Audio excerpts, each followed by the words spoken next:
Hi guys, welcome back to the channel. Hope you're all smashing it. Wet one today. Well, seeing as it's wet, it has been quite wet recently, I thought I'd just do a little test on how the old Uniroyal Rainsport 5s fare up in damp conditions.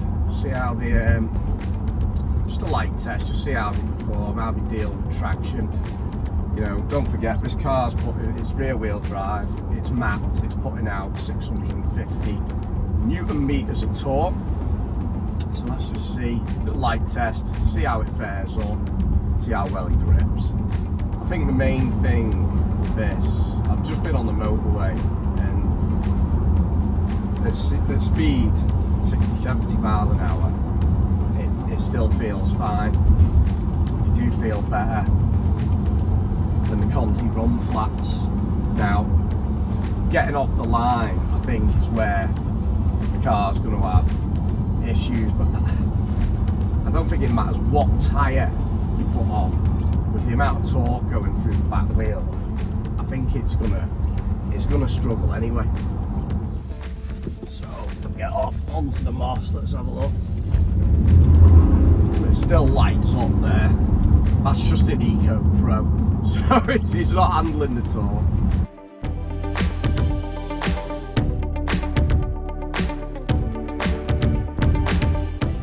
The thing with these tyres, generally speaking, they're gonna spin up. The back end is gonna step out no matter what because of the amount of torque. I think they'll come into their own where basically you're on the motorway, you're doing 60, you're doing 70, and you hit the aquaplane. That's where they're going to come into their own. That's where they're going to handle the wet conditions better than, say, the Conti run flats or other general tyres. So I don't think I should be expecting any amazing grip getting off the line or going into a bend really quick. I think, you know, they're going to struggle with that amount of torque with the car being rear wheel drive. But I think it's when there's large amounts of water on the road, from what I've gathered so far, that is where they seem to feel quite stable. We filter the water out better.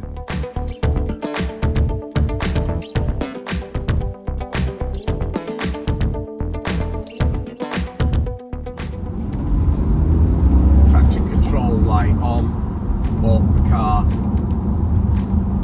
did feel stable.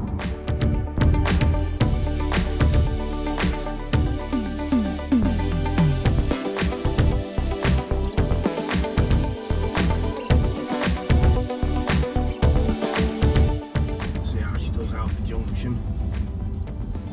Quite a lot of water on the road here. 3/4 throttle, because normally it used to spin up with 3/4 throttle. Trying to put 650 on the blinking floor.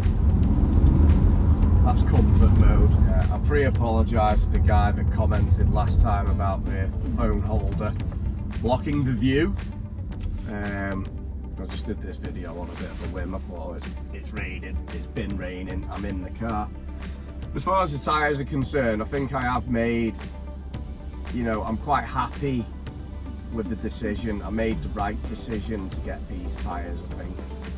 And like I said in the last video, I think if you're in the market for a decent mid-range tyre, these are worth the money. You don't break the bank. The only thing I am curious to see is how they wear.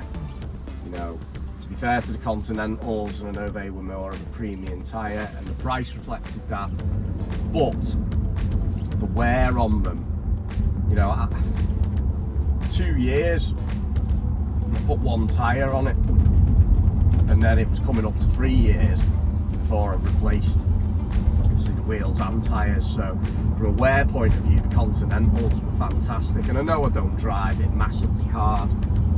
I am more of a accelerate from the traffic lights type of person. I'm not into you know, smashing moss roads and doing massive power slides. I just can't be bothered with it anymore. So that is basically it. We're not bad in the dry. We do feel stable in really, really heavily watered conditions. They're not going to get the power down when you put in massive amounts of torque through the back wheels. Be interested to see if someone's got them on a 3.5D. Obviously the X-Drive, see how we perform with that. So obviously the torque's more evenly spread and there's more of it. But yeah, not a bad decision to get these. And obviously with winter coming, you know, I do a lot of mileage in wet conditions. That is the reason why I went for the Rainsport 5s. And they get good reviews across the board. There's not too many negative reviews. Obviously price is good. So yeah, there we go. I think if you're in the market for a mid-range tyre, performs quite decent all round. Rainsport 5, definitely worth looking at. What have we got coming up? So I've purchased that wheel armour from G Technique, which is basically, from what I gather, a ceramic coating for your wheels. Little tiny bottle, costs 40 quid.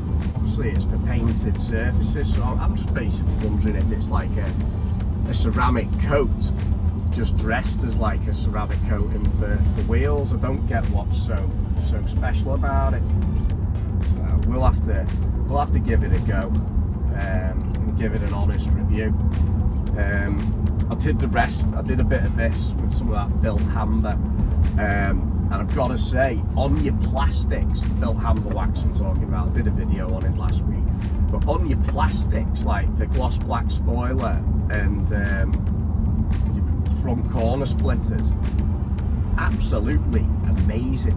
Really, really good stuff. It actually goes on and comes off better than it does on the paintwork. So yeah, I reckon if you've got any plastics you need to polish up on your car, give a nice coating. The built hamber stuff is fantastic, absolutely fantastic. Obviously this weekend we just did a little detailing video and a chit chat, because obviously the weather is absolutely pants. So we were going to do the review on Tom's car, the F31 30 diesel. He's basically at 2 years of ownership, so we were going to do that, but the weather's that rubbish. We couldn't open the doors and get the inside of the car wet, you know. So hopefully get that done soon. Obviously now he's got that DPF pretty much sorted out on the 91. We want to do draggy times on that, and see, obviously a car with 190,000 miles on the clock, what that performs like. Obviously it's a 6-speed manual as well, so the standard factory times was about 6 odd seconds for that. To see if that can fare up, and obviously we want to get draggy times on this in the dry with the new tyres on, and I want to empty the boot as well. So I don't know if all the stuff in the boot is actually helping the car gain traction, bit of weight on the old back end. So I want to do that.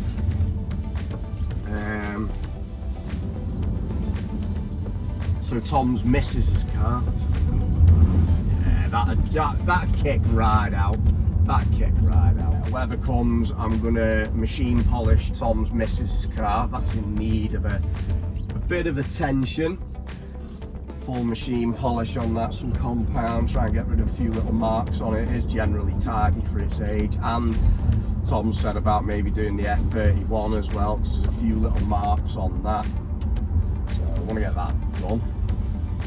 I finish work on this Friday for our shutdown.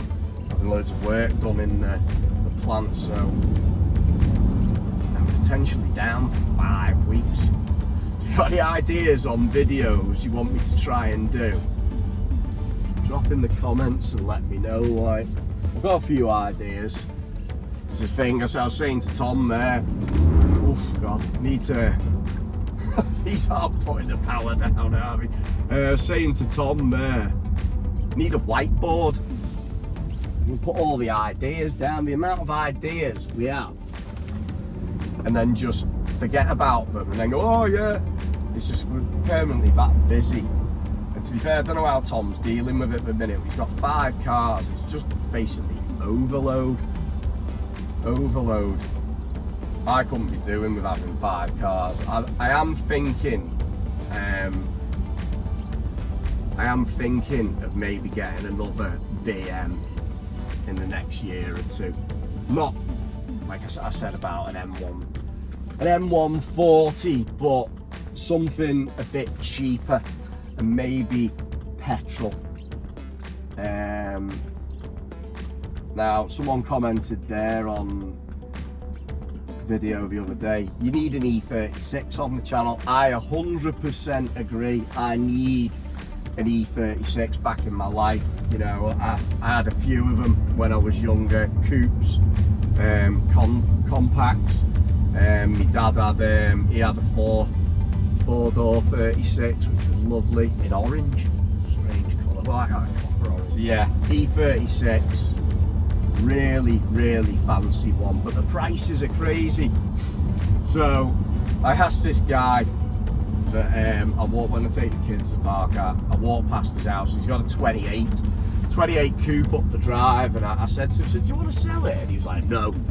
I was like, I don't blame you. They're worth money. Any old BM now, tidy, is worth money. So I'd look to, you know, might look at like maybe getting an E90 or like an E90, E92, something like that.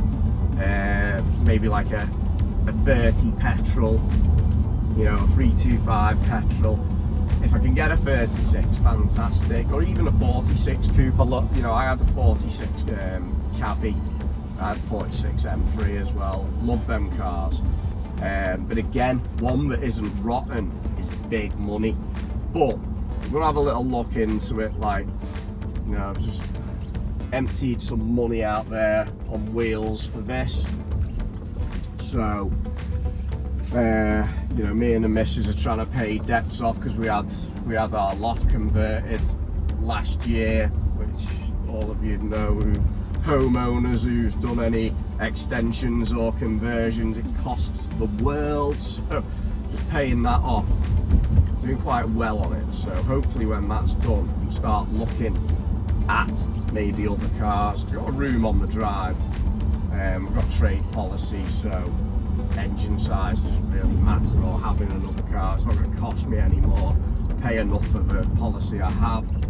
What's the next mod I can do to this? Do I mod it anymore? I'd like to maybe go stage 2 and do an intercooler. See if I get a bit more power, but then do I actually need it? I'd like an exhaust, get rid of that massive back box, but then it's a diesel, but it is a straight 6 and they don't sound too bad from videos I've watched on YouTube. Or do I go for more practical type stuff and get onto Gareth and fork out and get rid of this screen? But in all honesty, it just doesn't massively bother me for spending a couple of £100.